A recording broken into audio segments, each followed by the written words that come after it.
Hi, Jim.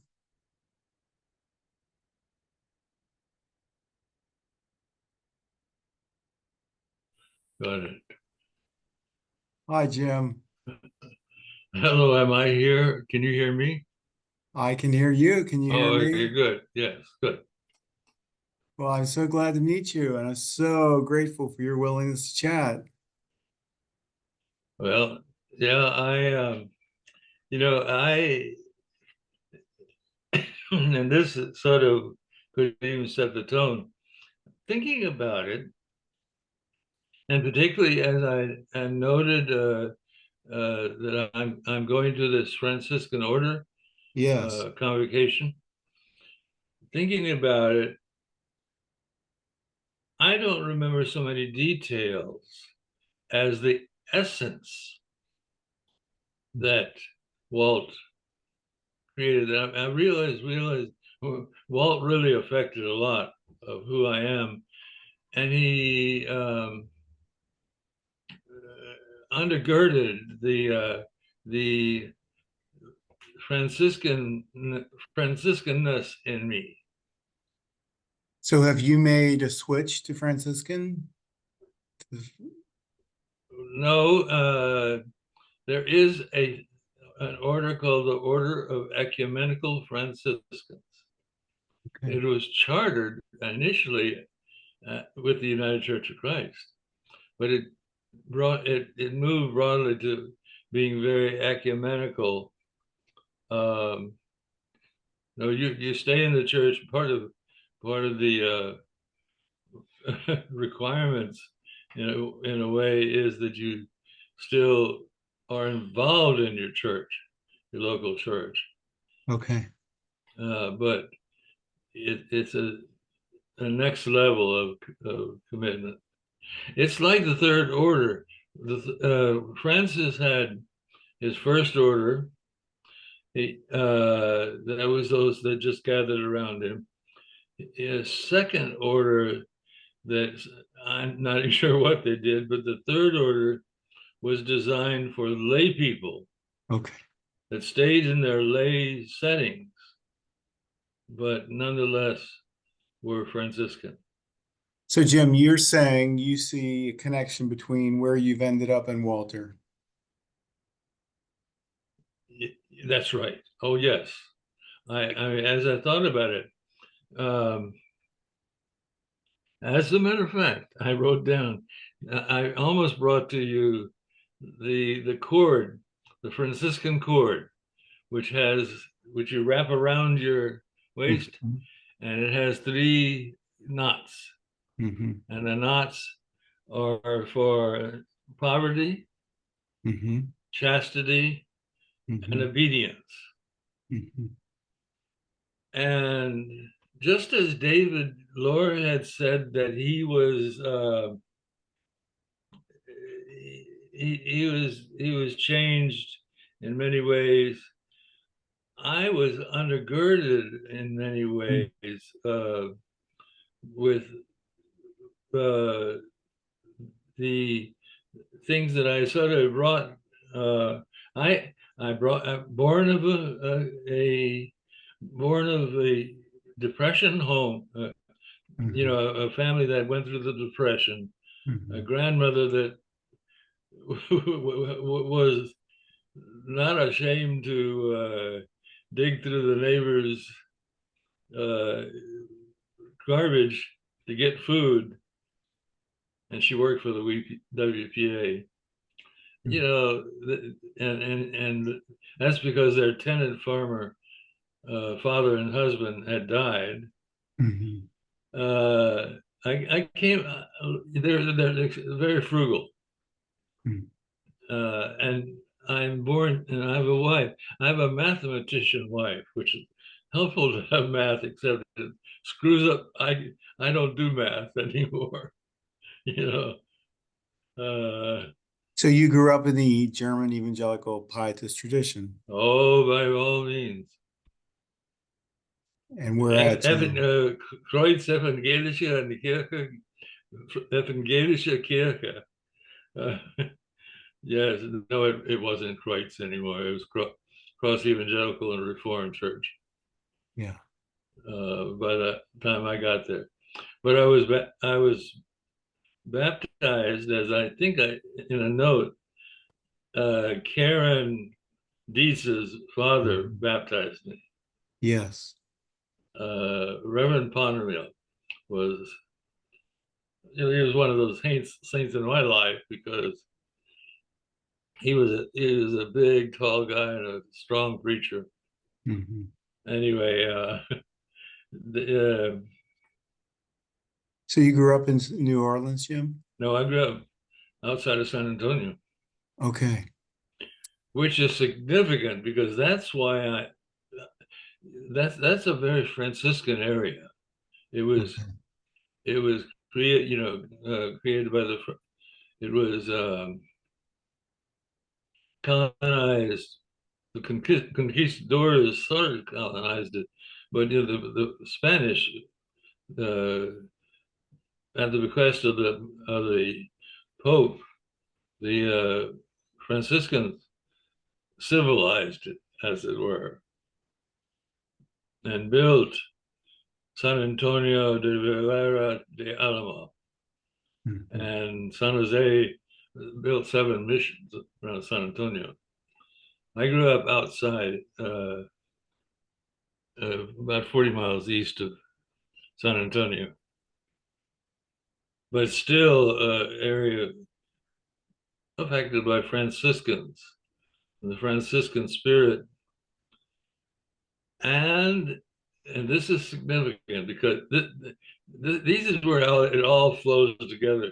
Yeah. Walt, and as I will tell you, the best course I had under Walt Brueggemann was prophets. Mhm. And the prophets would, a prophet in the midst of the Franciscans will and do admit to the fact that they aided the white supremacy of uh, over the indigenous people. So there we are. So And what was it about the essence? When you talk about the essence of Walter contributing to your life, can you say more about that, Jim? that's why I say I don't know the details, but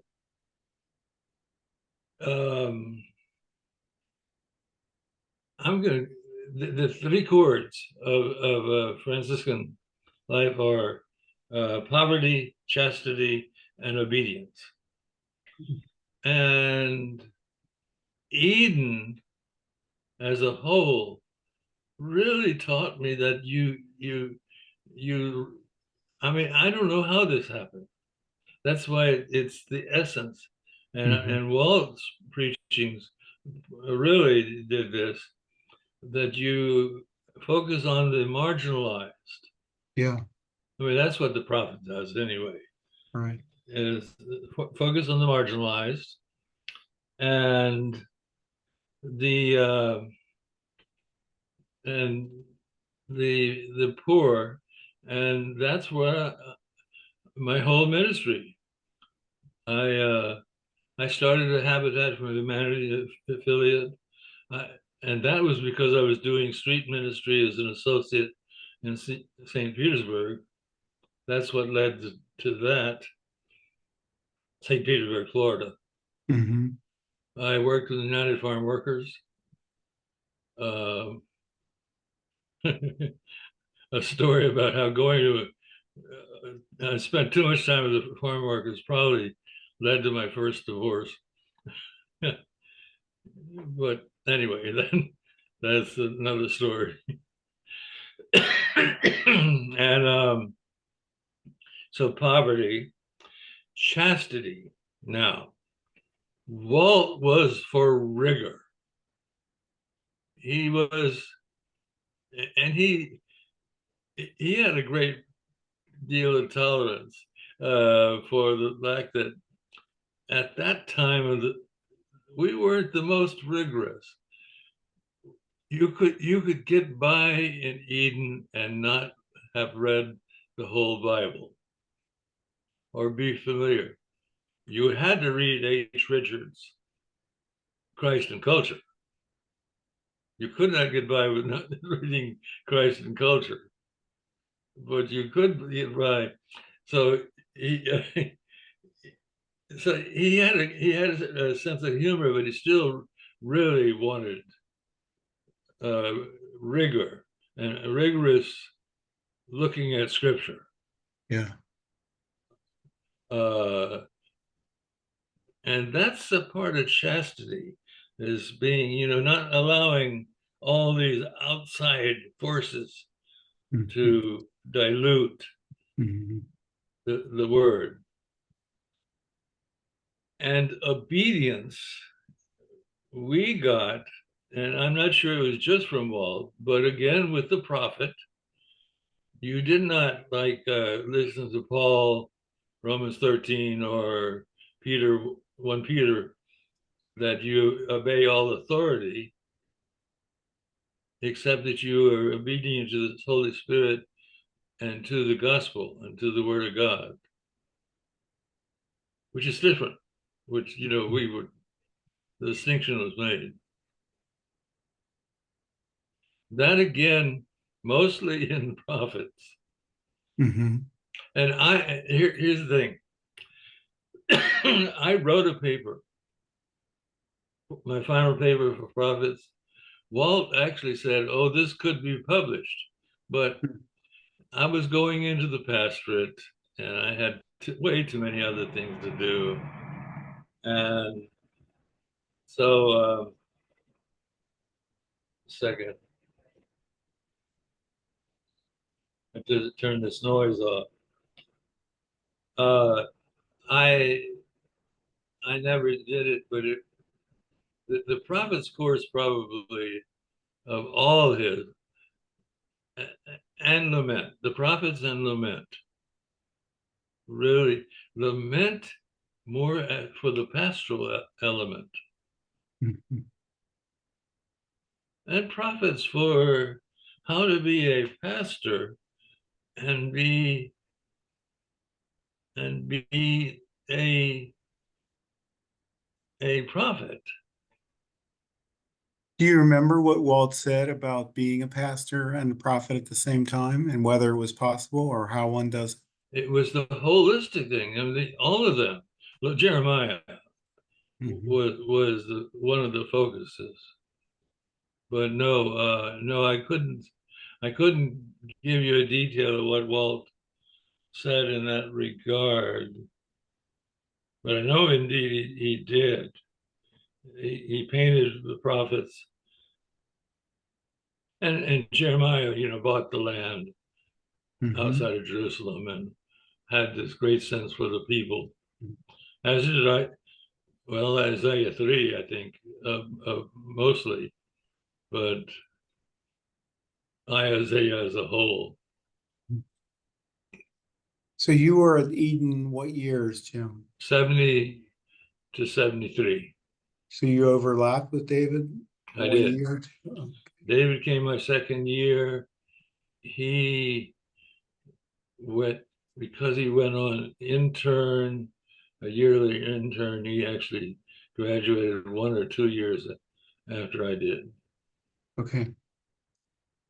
And do you remember what your paper from the prophets was about that Walt said you should get published? It's somewhere in my stack of stuff. No, I do not remember what it is. That's pretty high praise from Walter. I thought it was. It was. However, the priorities of moving and going into a new, I went, by the way, and this really lends itself to Eden. Do you know who Sam Press is? Yes, from some of these interviews. Sam Press, who became president of Eden later on, when Sam Press had graduated, in those days they assigned people, assigned clergy to certain places. And he was sent to East Texas, the place where I went for my first pastorate. The realm of Aggie land, Texas A&M University, a very very conservative place, I guess you'd say. Uh, Interesting, but of course I was one of them, so I fit in. I was German. It was that church Zion is no longer a member of the church of United Church, and nor is my home church, Mm. Kreuz Cross Church in Seguin. So, um, Jim, could you talk about your life and how it was shaped by your time at Eden? And you've mentioned it already a bit by choices you made in your calling, but can you say anything more? I think the first stop on that would have been the time at City Hospital. It's no longer there. The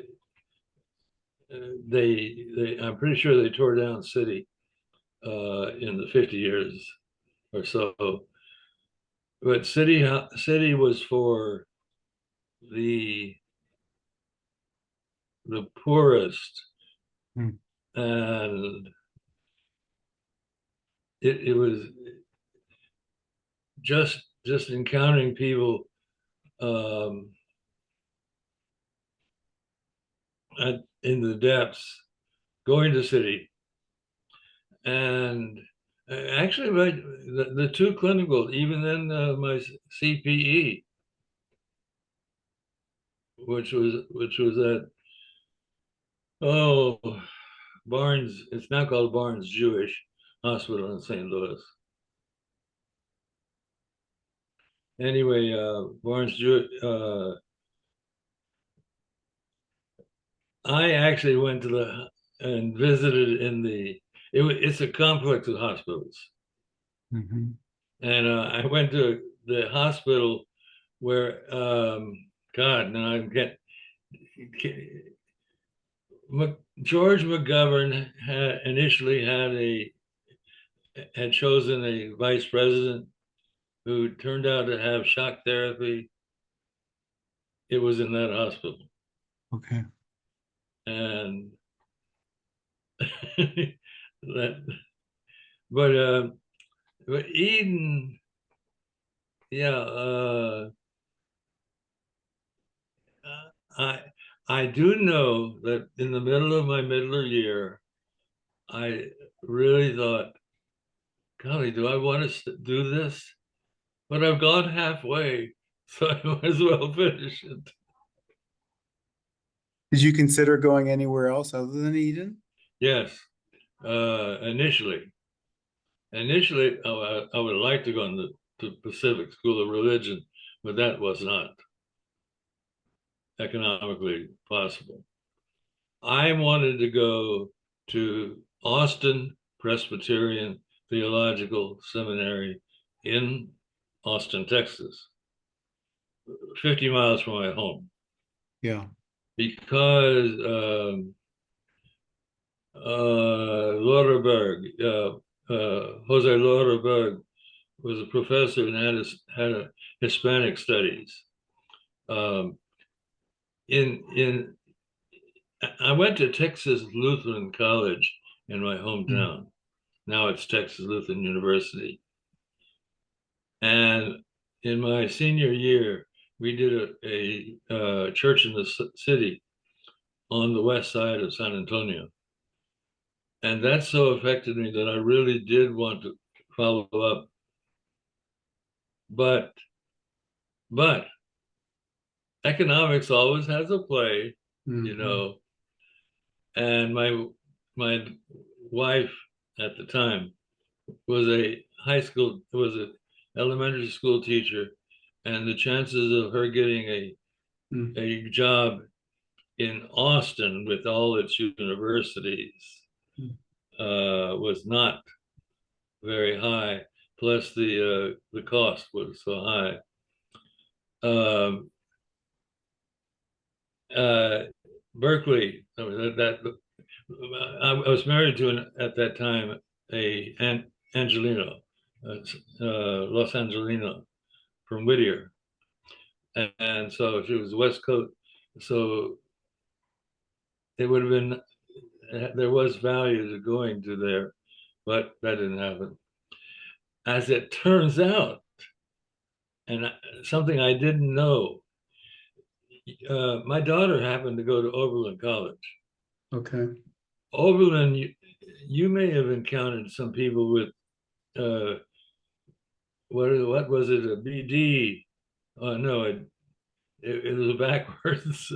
They always did the degrees backwards, but that got seminary training.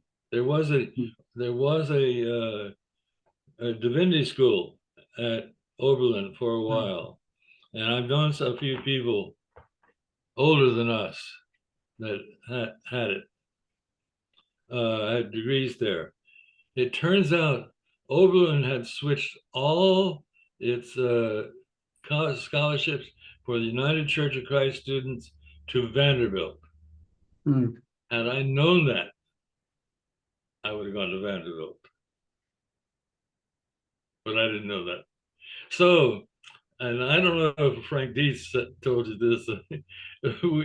we went to the school of the church, the school of the fathers. Yeah. Eden, I mean, he made reference a little bit to the, or one part of the three E's: Elmhurst, Eden, and eternity. Yes. I broke that up right away. I went to Texas. Yeah. They tried to make, and that's significant to who I am. They tried to make me a Lutheran, but they didn't do that. But I did get a lot of the, I was much stronger Reformed. Yeah. And not Congregationalism. That's why I wrote to you that reference from Jenkins about Yes. the antipathy of even some of the UCC clergy to German piety. I got that from the congregation, from the former superintendent / conference minister of the Florida Conference, who was a member, from the present conference minister, who they did not appreciate. Well, let's put it this way. Lou Kutcher, who was a sociology teacher and had just you can tell by his last name, he might have had more Reformed or German background. Lou Kutcher said in a meeting that was expressing unhappiness with me, that the one thing that he said that really upset people was that Jesus is Lord. And indeed, I was told by one member, "You can't say that. My husband is a Jew." And and it was much more, that heady congregational. Your poems should be like poems. Your prayers should be like poems, and classic poems. And I was a Texan and just a rugged Westerner that did not fit with some of those folks. And of course it was the University of South Florida, and they really treated me like an associate professor, not as not as a peer. Then of course I had a divorce in the midst of that congregation, so that there were a number of things. And then I dared to say, well, I didn't think of, now I would look at it and say I really should have thought through who was listening. In a Lenten service, I said I would not pledge my allegiance to a piece of cloth, the flag, and that Hmm. caused a lot of that New England, patriotism to rile. Whereas that's very German pietistic. Yes. So I didn't know that though. If I had read that article, I wouldn't have known what to do anyway. But So what kept you from emailing me earlier, Jim, when the Jenkins piece came out and uh, um, quite honestly, atrial fibrillation. oh, I'm sorry. I mean that. Well, that and we were moved. We were moving. Hmm. Atrial fibrillation and moving is tough enough. I'm Like, sure it is, Jim. uh, yeah. Do you know David Rensberger? Yes, I do know. I know of him. He and I have communicated by email and letter, but not, I don't think I've met him, He but I was know a who he is. he's a Johannine scholar. He was my go-to person for anything on John. Uh, he taught in the African American seminary complex in Okay. Atlanta for many, many years. The guy's doctor from Wisconsin. Hmm. Uh, he's a Mennonite. Yes. And David had suggested right away that maybe I should contact you on the basis of that Jenkins article, but there was just too many other things going on. Yeah. So much so that David Lohr thought you were deceased. Yeah. Yes. Well, okay, but to go along with that, if you Google Frank Dietz, Yes. you're going to get obituaries for a guy out in El Paso, Hmm. Frank R. Dietz, Hmm. who was a pastor. Hmm. So it's easy. Yeah. So what nurtures your spiritual life these days? The Franciscan involvement? From nurtured it. Say that, ask that again. I missed. What nurtures your spiritual life these days Oh, in these this? days. Yeah. Um, well, it really, unfortunately, we're too far dispersed for the Franciscan involvement. Uh, it has indeed been since I retired. I retired from the UCC in 2005, having contracted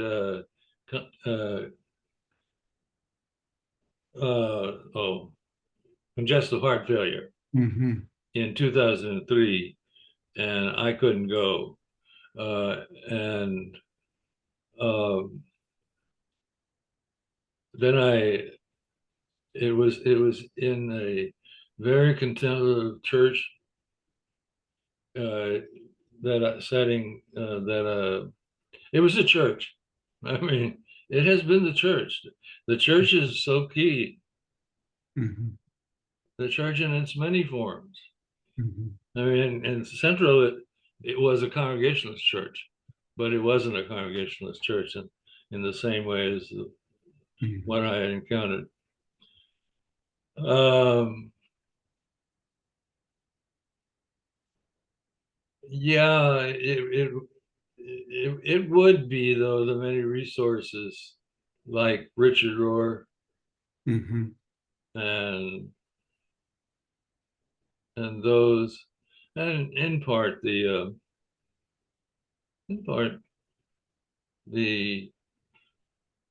Franciscan order. Because it sounds like you've suffered, Jim. I suffered. It sounds like you have suffered. You've known suffering. Well, I've known some, Mm. not compared to, you know, when I get to that point and think suffering, I watch the news and I see Yeah, these people in Syria and in yeah, in Gaza, yeah, and it's really difficult. I'm that kind of person. I just immediately turn, say, yeah. "Oh my God, you know, ain't no way." Mhm. Yeah. But also, I mean, it was the church though, and it was the people. This Frank Diez's uh, uh, father-in-law, Yes. Roland Ponemil, nurtured my mother, who after me, she had a profoundly retarded child. Janet was like my sister was like she was 3 months old all her Mhm. life as far as Mhm. development. And the people that's nurtured around her, and there were people of depth at the church, and that that so that my mother, well, I don't know what, but you know what I'm a contemplative Mhm. and I reflect. And so when all these stories about World War II came out, that my father never, of which my father never spoke, I, but he died when he was 49, so he was gone. Uh, Reflecting on the hell, the crap Mhm. that he went through. But then my mother, who's who was a sharecropper's daughter, who bore one child after, while my father was in the hospital uh, with gunshot, with having been shot up, and lost that child. Then had me, and then had another child who was profoundly retarded. I always thought she said so. I don't know. It was reflecting on my parents. Yeah. Is there anything in the tradition? When I asked Walter what he wanted to be remembered for most, he said the Psalms of Lament, the work I've done on the Psalms of Lament. And so, as you talk about your own experience, and Walter talks about lament being so important to him, I do wonder if was that just Walter, or was there something about the tradition that values lament, that is able to empathize with those who are in lament? I think what I just told you was a form of lament. Mhm. That kind of reflection is a form of lament. Yeah. That indeed, even though it wasn't biblically based, Mhm. it wasn't, although I guess some of that was there. But the Psalms, Sure. if anything, if anything, uh, there was a period of my time when I'd read through the Psalms, all of Mhm. them, Yeah. uh, Why, Jim? because it was because it's the nurture, Mhm. and I mean because it is a mixture of lament and anger Mhm. and hope.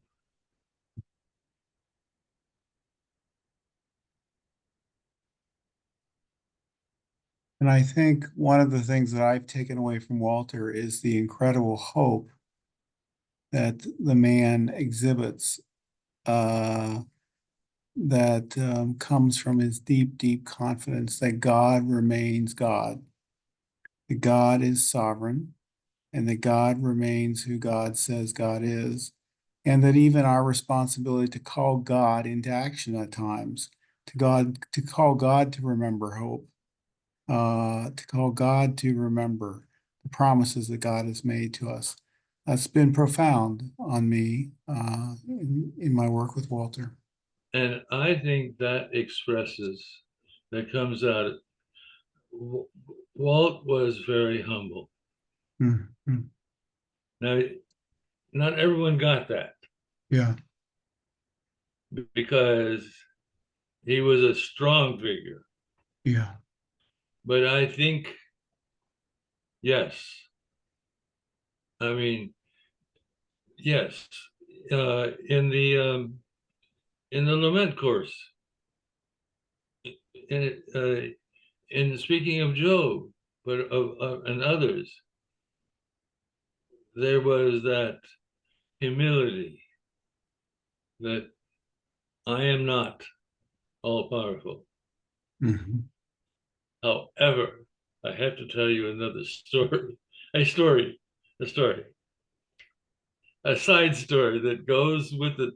That really, I really think it should belong in your book. No, no, not really. Uh, Well, I didn't talk to you, so maybe it needs to belong in another book. uh, okay. Every Ascension Day, Eden, at least in my day, Eden would shut down, no classes. And it was that's because there were no, that was the only holiday that you didn't have to do a field, field work didn't really demand the student be there. And so it was a day to, picnic, to party, and to play volleyball. Okay, I am going to tell you right now, if you're a student, you would not want to play against Walt Brueggemann and the Dr. Doug Meeks, systematic theologian, two rather tall, strong guys. You would not want to be on the end of a spike. They were aggressive. I really, I didn't play. I wasn't going to get out there. You didn't play, Jim. No, I would. I enjoyed watching. You, you enjoyed watching others get beat up, huh? Yes. I Yeah, mean, I hear that about Walter, whether it was basketball or volleyball or softball, I'm that sure. I'm sure. he was quite aggressive. But I've also, as you said, experienced deep, deep humility in who he is. Yes. And have you picked up his pastoral side so much? His pastoral. Pastoral side, the expression. I picked it up personally. I don't know what it would be like to experience it in a congregation, but I have picked up certainly the deepness of his affection and his pastoral care.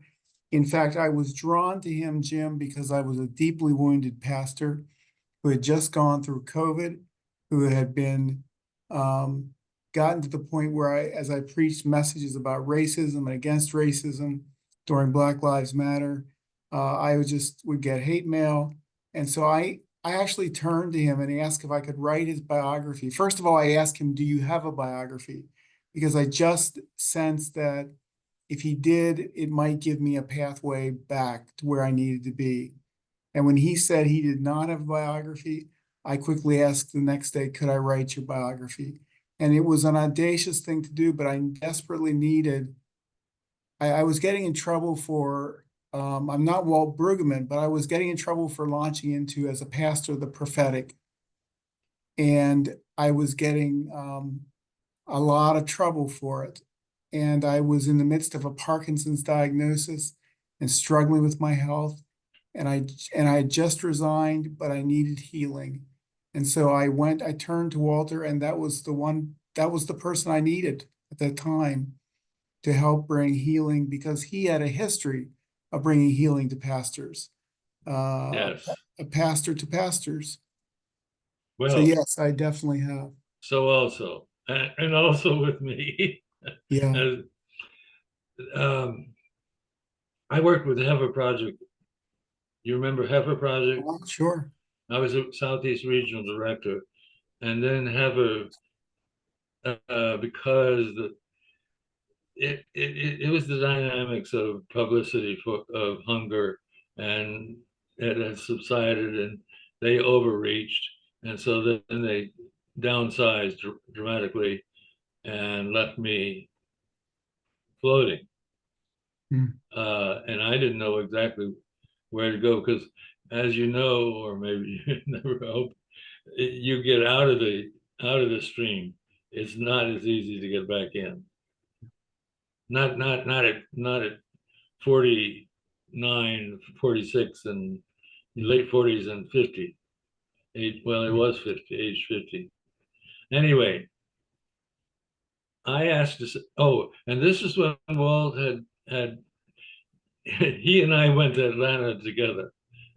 Mm. Actually, the same time that he went to Columbia, Okay.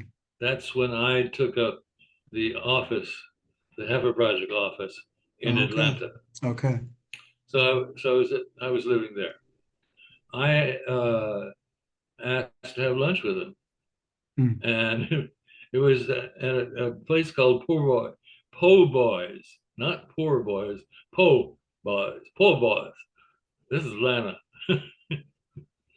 and that's Atlanta, not Atlanta. you know. Anyway, just the time he spent was so good, and he sort of put it all together by saying, well, you really need to go to a church in the middle of a cornfield. Well, damn if I did not go right away.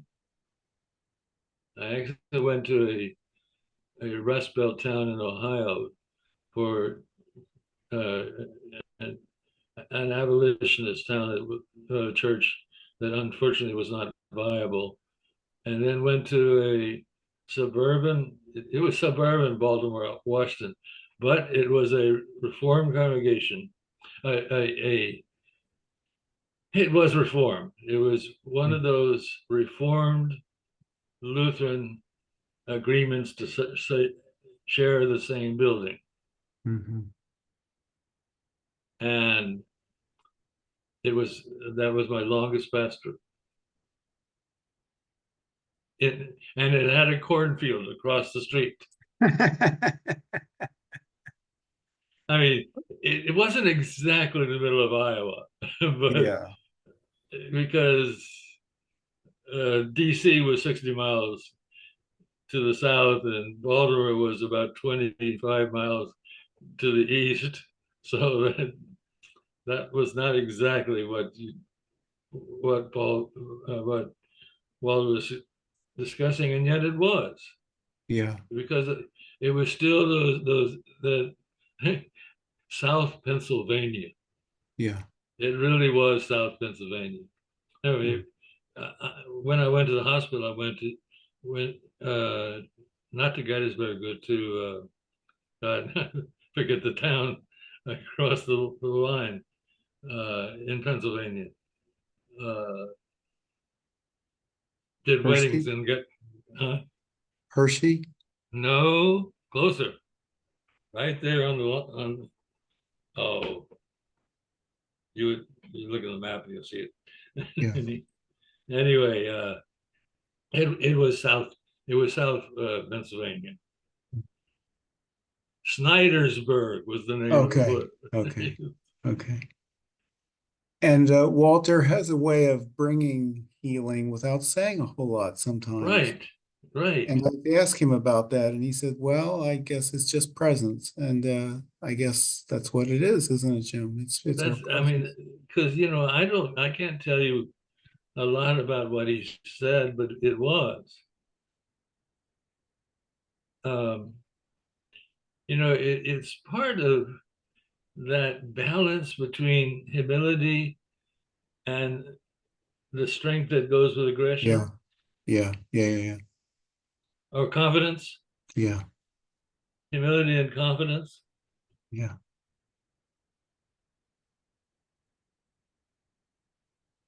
So, Yeah, I've sometimes wondered to he felt so much he has felt so deeply the pain of his father's experience as a pastor over the years. And I've wondered to what degree he, as he ministers to other pastors, is also ministering to his father in some ways. Is also giving back to pastors what he wished his father had had. Because his father, in the midst of receiving pain from congregations, was also mentoring other young pastors. And so Walt has continued to do that. you know, but what I think may be his real saving grace in that, that it's something that I just recently, well, it was Richard Rohr that quoted, I think it was Richard Rohr, or maybe it was someone else. One of the daily devotionals quoted someone named Emmanuel Kanagole from Rwanda, who said, "The resurrection of the church begins with lament." Hmm. Hmm. And I think that that's lament. It was and is very important, a powerful tool Yeah, for Walt, for us. yeah, yeah, yeah, yeah. Well, Jim, it's been great to talk to you. Well, Thank you I for taking appreciate it. time. Thank you for Uh, taking time for to share your stories, your experiences, your heart, your for being vulnerable. It's been delightful, and I hope we can maybe talk again sometime. and I've enjoyed, of course, Lore's, but I began listening. Frank Dietz was a mentor to me. Uh, He, he and Karen, I mean, we as I wrote, we are amazingly connected because his father-in-law baptized me, and yeah, uh, but also I'm looking forward to listening to Mark Stallhut. Uh, Mark? yeah. He overlapped with you, right? Yes, I think so. Yeah, Because he's not on my. He's, I've got a. I know my class because I got a picture of the whole class, and so I go to that picture. Of course, some of them didn't get their picture taken, but yeah. uh, yeah, I yeah. think I think he was there 70 to 74 or something like that.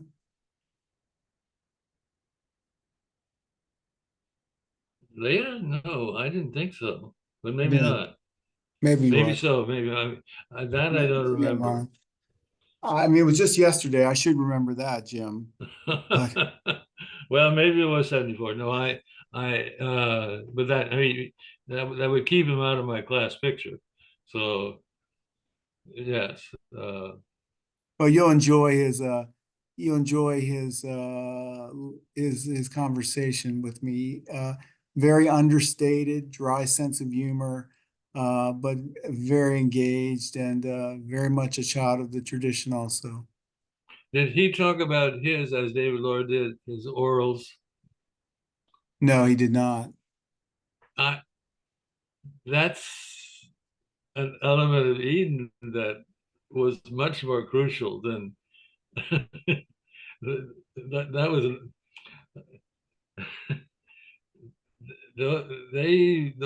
when we were there, you really did have to go through both junior and senior, or middler and senior orals. Sit down with what, 4 or 3 professors, and my Dr. Ernie Nolte, who he would never make I think I would never want a biography of him, but Ernie was the homiletics teacher. But Ernie Nolte said, "What does it mean to be saved by the Lord Jesus Christ?" Hmm. That was the first question. Hmm. And I had a friend, Raymond Wood, late Raymond Wood, one of the few black students in our class. Raymond Wood said, "You should have said, you don't know." uh, But orals were pretty important back then. yeah, it sounded quite rigorous. And yeah, and then David, I didn't know people failed them. I guess they did. Uh, unless David was making it up, and I don't think it was. I don't So, think he was. yeah. Well, Jim, thank you. Thank you, thank you, thank you. Have a good weekend Okay, with the yes, Franciscans. I'm going to be doing it. I'm going to be taking in, because of my health and because of my wife's.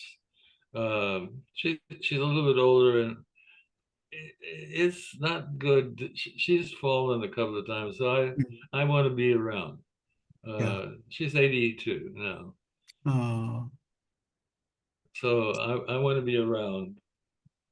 Uh, and so I, it's in St. Louis, so but I can do it by Zoom, and it's fairly satisfying.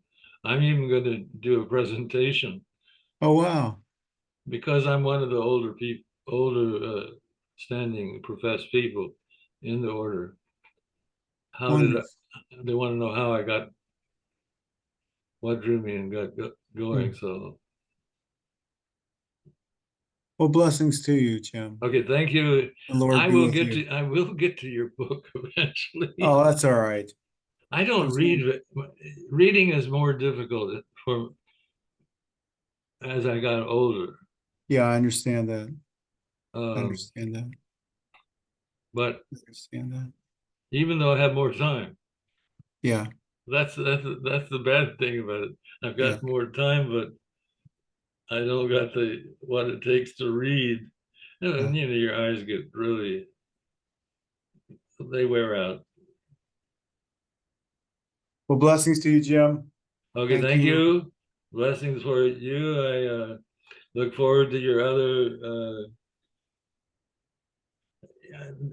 Is Santos books? Uh, is that related to any other publisher, or No, it is a construction of my own. oh, it's a construction of your own? Yeah. It's a Okay, place to drop in. Well, I have a group of authors that I'm working with and mentoring. Um, and I wanted a place for them, an outlet, because I think publishers tend to be gatekeepers rather than gate openers. And Carrie Newman, who was the editor for me of Walter's book, was a gate opener. He nurtured me, he formed me. He took the good. time to do that. And so I have a group of 10 authors, and I wanted them to be able to have a place to go if they wanted to publish their work. But I also am using it as a place where I'm reprinting several of Walt's works from 1968, his book on Hosea, Tradition for Crisis, Right, uh, I his, have that. his 1972 book on on Shalom, books that are going out of print, I'm picking up and reprinting at Santos Books. So it has a multifaceted, and I think it's a place where I can use to bring back some books that have some of Fred Trost's work and some others that have disappeared, but I think have a place yet among us in this season. Well, a little book that is not a